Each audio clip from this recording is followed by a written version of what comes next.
This is a debate about the future of work, and it is a debate about how do we make sure that the future of work is human, or more human. Why are we doing this as the CIPD? The CIPD, not all of you will know necessarily who we are, a lot about us, but we've been around 100 years. We started as the Welfare Workers Association, and over those last 100 years we've been advocating in so many ways about what good work should be. I mean, the Welfare Workers Association did what it said on the tin.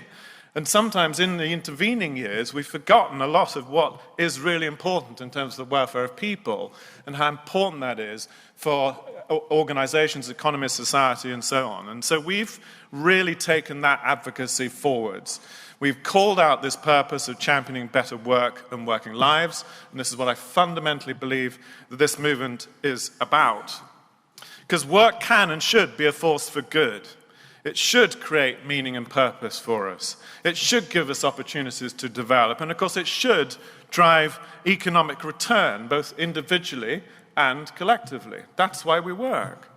Organizations that maximize human potential will survive and thrive.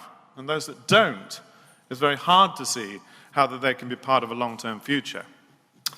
But the trends that have worked today as we see them are not all pointing in the right direction. Indeed, many of them are headed and have been headed for some time in the wrong direction. Really interesting to hear one of your students there talk about, I wish things could be less stressful, less intense. That's from a 10-year-old. And you look at all the trends of work today, all the surveys that point to people saying work is more intense than it's ever been, I'm more stressed, all the things like mental health indicators all point to things like that. Engagement and well-being, well, best described, I think, as languishing, not really improving. And even if you look at it on a national comparative basis, the UK doesn't fare well. So are we really engaged in the work that we do? Diversity and inclusion. Are we really progressing organizations that are truly inclusive, that give everybody from all walks of life opportunity to succeed? Or are we still bound up by our own unconscious biases and the many things that prevent from a truly inclusive environment happening?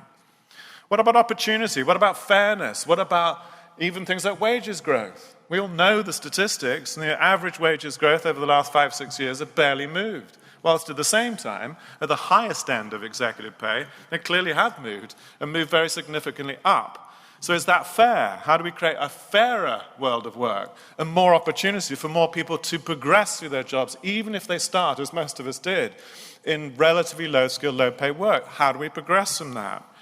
How do we use our skills effectively? We have a terrible skills mismatch in this country. We are letting many of our graduates down. We are still encouraging so many young people to go to university, and then we are not creating the jobs or opportunities to use all of those skills. But at the same time, we have to challenge education and say, is it right that we should continue to have such a rhetoric about everybody going to university? What about the vocational educational routes? What about the idea that if I'm not a graduate, I'm somehow biased against work or opportunity because I'm not a graduate? How do we balance those sorts of ideas out? And how do we recognize also that we have huge skill shortages today? The UK Commission for Employment and Skills reckon that a quarter of businesses today cannot fill the vacancies they need. So we've got enormous skills mismatches of that nature. And what does that all result in terms of economic output? Well, we know the story about productivity as well, and the so-called productivity puzzle, and the fact that we seem to be 20% less productive than the French, which always amuses me because the headline was, if the French stopped working on Friday, they'd still be more productive than the British worker, and you think, I didn't think the French worked on Friday anyway. And maybe they shouldn't. Maybe the future work is not about working 5 days a week. Maybe the future work is much more flexible working and these ideas like 4-day working weeks instead. So productivity and growth, which are driven by all the things I said, which is about people doing the best they can, delivering results, being engaged, and all these other things, they are the fundamental drivers of productivity and growth. So how do we get those things right? And then finally, and last but certainly not least, is organizational behavior and trust. And we know trust is a rare commodity. There's a great expression in Dutch that says trust arrives on foot and it leaves on horseback. And we have to address the trust issues. I see so many businesses today talking about, we are going to rebuild trust, like you can just say it. It takes so much more than that. And in a world that today people are increasingly skeptical about institutions, about the establishment, about big business, about what motivates and drives us, this has to be a core issue. And the great thing is we've got a fabulous array of speakers who are going to talk to a lot of these issues. And as Robert said, that's the first part of what we're really talking about. Where are we today? And let's be honest about where we are today, because we have to improve on many of these things. And from my own experience of more than 35 years now in business, I worked in Accenture, big consulting, I've seen businesses large and small around the world. These issues are real and they're getting worse, and we have to address them. So what are the future? What are the future? A lot of debate about the future of work, future jobs. There's a great quote by William Gibson, the science fiction writer, which is, "The future is already here, it's just unevenly distributed." And I think it's true. You can now see in the world of work so many different models, a lot enabled by technology. You've got the so-called, I don't think it's even in the Oxford English Dictionary now, the Uberization of work, or the gig economy, or the sharing economy where we barter and trade rather than necessarily exchange money. These things are already happening. New organizational forms, people thinking very differently about the formal paradigms of work, of command and control and process and everything else, and saying, you know, there's a different way to do this, and let's go try it, let's go innovate, let's do things differently. So we've got those sorts of things which have been enabled a lot by technology, but we've also, of course, got the demographic changes as well. And Linda's going to talk about the 100-year life.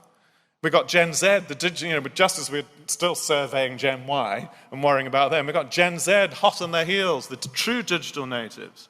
And yet at the same time, we've got older workers, the aging of the workforce, and people living longer and needing to work longer and wanting to contribute longer. And the fastest growing demographic of the workforce today are the over 50s. So we've got to deal with those things and understand those things as well. And we've got to think about what will be the kinds of skills and jobs we're going to be needing in the future. You can see these surveys. There was that famous survey of a couple of years ago by Osborne and Frey from Oxford University with Deloitte that estimated in a truly academic precision that 47%, it was probably 47.1% if they're really accurate, but 47%, so almost half of the jobs that we do today could be done by computers.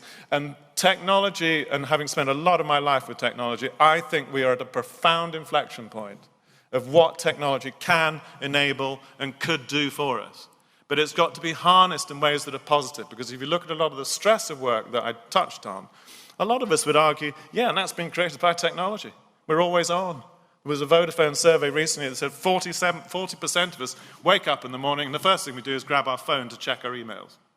Is that how we want to work?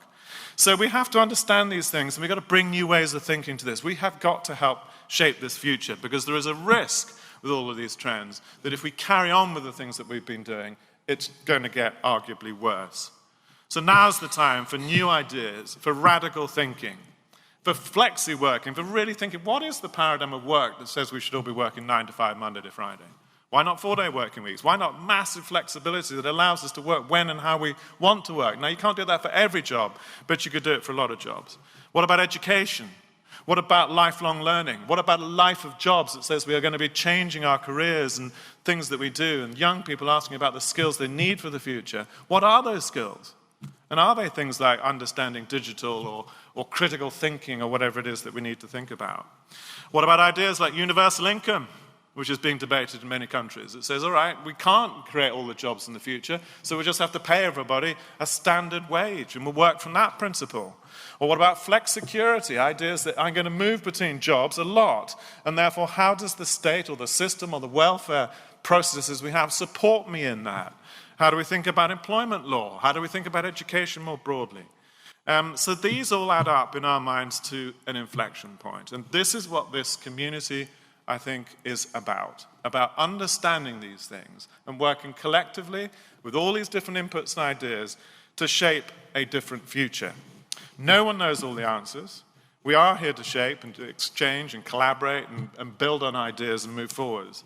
But I'll leave you with this one thought, and I can't remember whose quote it is, but I'm sure Linda will remind me, but I think it's a great quote, that the best way to predict the future is to help to shape it. And I think that's what we are about in this community.